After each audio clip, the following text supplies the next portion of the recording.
الله تعالى وبركاته. الحمد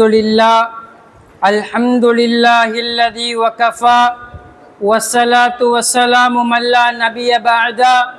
أما بعد فقد قال الله تعالى في القرآن المجيد بعد أعوذ بالله من الشيطان الرجيم بفضل بسم الله الرحمن الرحيم. إنما يخشى الله من عباده العلماء إن الله عزيز غفور. وقال الله تعالى قل هل يستوي الذين يعلمون والذين لا يعلمون إنما يتذكر أولو الألباب. وقال نبينا صلى الله عليه وسلم إن العلماء ورثة الأنبياء وإن الأنبياء لم يورثوا دينارا ولا درهما وإنما ورثوا العلم فمن أخذه أخذ بحظ وافر أو كما قال عليه الصلاة والسلام. அருளன்பு பண்பின் அளவற்ற உந்தன் திருநாமம் போற்றி துவங்குகிறேன். அல்லாஹ் பெருங்கருணை பெரியவனின் அருள்மாறு என்னாலும் அகிலத்திற்கோர் அருட்கொடையாய் வந்துதித்த அன்னலம் பெருமானார் மக்கத்து கோமான் மதீனத்து சீமான் முத்து முஹம்மது ரசூலுல்லாஹி ஸல்லல்லாஹு அலைஹி வஸல்லம் அன்னவர்களின் மீதும் அன்னாரினுடைய அடிச்சுவடிகளை அப்படியே பின்பற்றி வாழ்ந்து வந்த உத்தம சத்திய சஹாபாக்கள், தாபிஈன்கள், தபா தாபிஈன்கள், நாதாக்கள், அவுலியாக்கள், ஷுஹதாக்கள், இன்னும் இவ்வகையிலே குழுமி இருக்கக்கூடிய நம் அனைவர்களின் மீதும் அல்லாஹுவினுடைய சலாத்தும் சலாமும் என்றென்றும் குறைவின்றி நிறைவாக நின்று நிலவட்டுமாக. ஆமீன். அல்ஹம்துலில்லாஹ். எனக்கு இம்மாமன்றத்திலே கொடுக்கப்பட்டுள்ள தலைப்பு மெம்பரை தாண்டிய சமுதாயம். கண்ணியமிக்க அல்லாஹுவின் நல்லடியார்களே, இன்றைய காலகட்டத்தில் ஆலிம்களாக இமாமாக இருக்கக்கூடியவர்கள் தங்களை மெம்பருக்குள்ளாரையே தங்களை அடக்கி வைத்து கொள்ளாமல் பொது சேவைகளிலும் இன்னும் இதர பல காரியங்களிலும் தங்களினுடைய சேவை அவர்கள் தொடங்க வேண்டும் என்பதற்காகவும், இன்னும் மக்கள் இமாம்களை மெஹராபிலே வைத்து அடைத்து அவர்களுக்கு தொழுகை மட்டும்தான் வைக்க தெரியும், அவர்களுக்கு வேறு எந்த பணியும் தெரியாது என்று அவர்கள் முட்டாள்தனமாக நினைத்துவிடக் கூடாது என்பதற்காகவும் இந்த தலைப்பு எனக்கு கொடுத்திருக்கின்றார்கள். ஆலிம்களினுடைய கண்ணியம் பாதுகாக்கப்பட வேண்டும். கண்ணியமிக்க அல்லாஹ்வின் நல்லடியார்களே, ஒரு ஆலிமிற்கும் ஒரு சமுதாய மக்களுக்கும் உண்டான தொடர்பு எந்த அளவிற்கு இணைந்து இருக்கின்றது என்று சொன்னால், கருவறையிலே தொடங்கி மண்ணறைக்கு செல்லுகின்றவளை அல்ல ஒருபடி மேலே சொல்ல வேண்டும் என்று சொன்னால், நாளை மறுமையிலே சுவனத்திலே நுழையக்கூடிய அளவிற்கு ஒரு ஆலிமிற்கும் சமுதாயத்திற்கும் உண்டான தொடர்பு என்பது இருக்கின்றது என்பதை நாம் மறந்துவிடக் கூடாது. எந்த அளவிற்கு என்று சொன்னால், ஒரு நபர் அவருடைய மனைவி கர்ப்பமாக இருக்கிறார் என்று சொன்னால் ஆலிமிடத்தில் வந்து சொல்கின்றார், ஹஸ்ரத் என்னுடைய மனைவி இது மாதிரி கர்ப்பமா இருக்காங்க, துவா செய்யுங்க, சாலியான பிள்ளை பிறக்கணுண்டு. அல்ஹம்துலில்லாஹ், பிள்ளையும் சாலியாக பிறக்கிறது. மீண்டும் அந்த தந்தை ஆலிமிடத்தில் வந்து சொல்கின்றார், என் பிள்ளைக்கு நீங்கள் தான் பேர் வைக்க வேண்டும் என்று. அல்ஹம்துலில்லாஹ், பேரும் வைக்கிறார்கள். பிறகு அந்த சிறுவன் வளர்ந்து வருகின்றான். அப்பொழுது அந்த தந்தை ஆலிமிடத்திலே கூறுகிறார்கள், ஹஸ்ரத் என்னுடைய பிள்ளைக்கு நல்ல ஒழுக்கமுள்ள கல்வியை நீங்கள் கற்றுக் கொடுங்கள் என்கின்றார். ஹஸ்ரத் அவர்கள் நல்ல ஒழுக்கமான கல்வியும் கற்றுக் கொடுக்கிறார்கள். பிறகு அந்த சிறுவன் வாலிபனாக ஆகின்ற பொழுது அவனுக்கு நிக்கா செய்ய வேண்டிய நிலை ஏற்படும் பொழுது அப்பொழுதும் அந்த தந்தை ஆலிமிடத்திலே வந்து நிற்கின்றார், ஹஸ்ரத் என்னுடைய மகனுக்கு நிக்கா செய்து வைங்கள் என்று. அவர் நிக்காவும் செய்து வைக்கின்றார். அதற்கு பிறகு அவருக்கு குழந்தைகளும் பிறந்து அவர் வயோதிகத்தை அடைந்து படுத்த படுக்கையாக இருக்கின்ற பொழுது அப்பொழுது ஹஸ்ரத் அவர்களை அழைத்து விட்டு சொல்கின்றார், என்னுடைய உடல் சுகவீனத்திற்காக வேண்டி நீங்கள் துவா செய்யுங்கள் என்று. அப்பொழுதும் ஆலிம் அவருக்காக வேண்டி துவா செய்கின்றார். கடைசியாக அவர் மரணித்து விடுகின்றார்.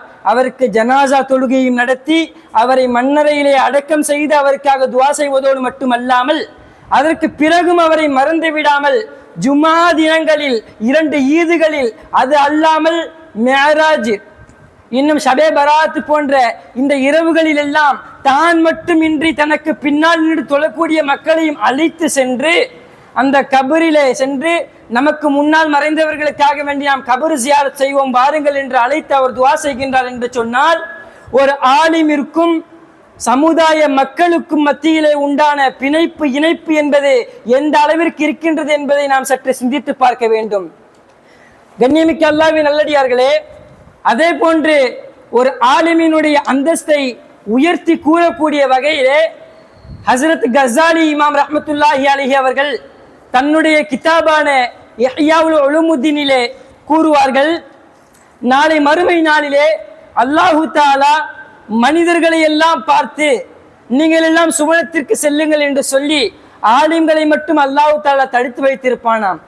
அந்த நேரத்திலே எல்லோரும் புன்முறுவலோடு சுவனத்தை நோக்கி செல்கின்ற பொழுது இந்த ஆலிம் சமுதாயம் அல்லாஹ்விடத்திலே முறையிடுவார்களாம், யா அல்லாஹ், நாங்கள் எல்லாம் செய்த பயானை கொண்டு உபதேசத்தை கொண்டுதான் இவர்கள் எல்லாம் அவர்களுடைய வாழ்விலே சுபிச்சோகத்தை அடைந்து அவர்கள் உன்னை தொழுது நல்லமல்கள் செய்து இந்த இடத்திலே வந்து அவர்கள் சுவனத்திற்கு செல்கின்றார்கள். ரப்பே, அவர்கள் மட்டும் சுவனத்திற்கு செல்லும் பொழுது நாங்கள் எல்லாம் இங்கிருந்தால் நல்லாவா இருக்கும் ரப்பே என்று அல்லாஹ்விடத்திலே முறையிடுகின்ற பொழுது அல்லாஹு தஆலா ஆலிம்களை பார்த்து கூறுவானாம், நான் உங்களை சுவனத்திற்கு அனுப்ப மாட்டேன் என்று சொல்லவில்லை, அவர்களோடு அனுப்ப மாட்டேன்.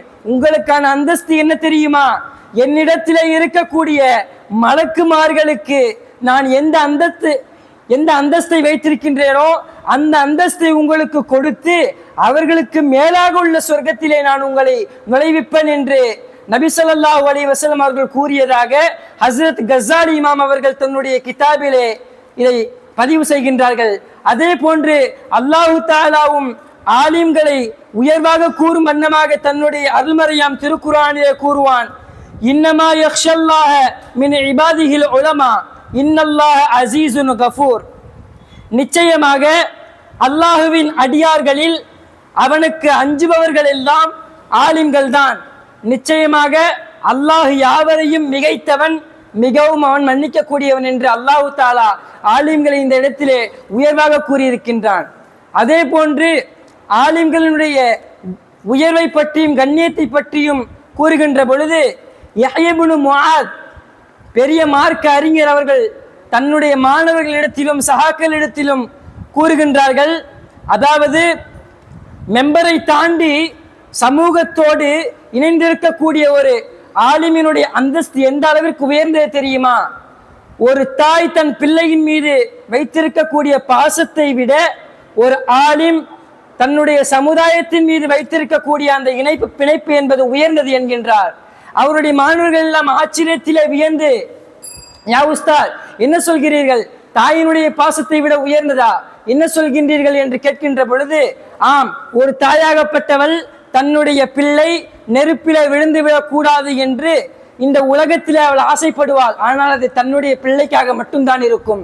ஆனால் ஒரு ஆலிம் என்பவர் தன்னுடைய மஹல்லாவாசிகள், தன்னுடைய ஊர்வாசிகள் அனைவரும் நாளை மறுமையிலே நரகத்திற்கு சென்றுவிடக் கூடாது என்பதற்காக அவர் தன்னுடைய உபதேசத்தின் மூலமாகவும் இன்னும் தன்னுடைய செயலின் மூலமாகவும் அவர்களை நல்வழிப்படுத்தி அவர் சுவனத்திற்கு அழைத்து செல்கின்றார். எனவேதான் நான் கூறினேன், தாயை விட ஆலிமிற்கும் சமுதாயத்திற்கும் இருக்கக்கூடிய ஒற்றுமை என்பது ஒருபடி மேல் என்று நான் கூறினேன் என்று யஹ்யா இப்னு முஆத் ரஹ்மத்துல்லாஹி அலைஹி அவர்கள் கூறுகின்றார்கள். அதே போன்று நபி ஸல்லல்லாஹு அலைஹி வஸல்லம் அவர்களும் உலமாக்களை ஆலிம்களை பற்றி கூறுகின்ற பொழுது உயர்வாக இவ்வாறாக கூறுவார்கள், இன்னல் உலமா வரசத்துல் அம்பியா வ இன்னல் அம்பியா லம் யுவர்ரிசு தீனாரம் வலா திர்ஹமா வ இன்னமா வர்ரசுல் இல்ம ஃபமன் அகதஹு அகத பிஅல்லின் வாஃபிர். அதாவது நிச்சயமாக ஆலிம்கள் அறிஞர்கள் எல்லாம் நபிமார்களின் வாரிசுகள். நபிமார்கள் தீனாரையோ திர்ஹமையோ வாரிசாக விட்டு செல்லவில்லை, மாறாக அவர்கள் தங்களினுடைய இல்மையும் அறிவையும் தான் வாரிசாக விட்டு சென்றார்கள். ஆகவே அந்த அறிவை பெற்றவர்கள் மிகப்பெரிய பாக்கியத்தை பெற்றவராவார் என நபி ஸல்லல்லாஹு அலைஹி வஸல்லம் அவர்கள் கூறினார்கள். அப்படிப்பட்ட பாக்கியத்தை அல்லாஹ் தஆலா நம் அனைவருக்கும் தந்தருள் புரிவானாக. ஆகவே எல்லாம் அல்ல ஜல்ல சுப்ஹானஹு தஆலா ஆலிம்களினுடைய கண்ணியத்தையும் மகத்துவத்தையும் உணர்ந்து அதன்படி வாழ்வதற்கு நமக்கு தௌஃபீக் செய்வானாக. வாஹிர் தஅவானா அல்ஹம்துலில்லாஹி ரப்பில் ஆலமீன். வஸ்ஸலாமு அலைக்கும் வரஹ்மத்துல்லாஹி தஆலா வபரகாத்துஹு.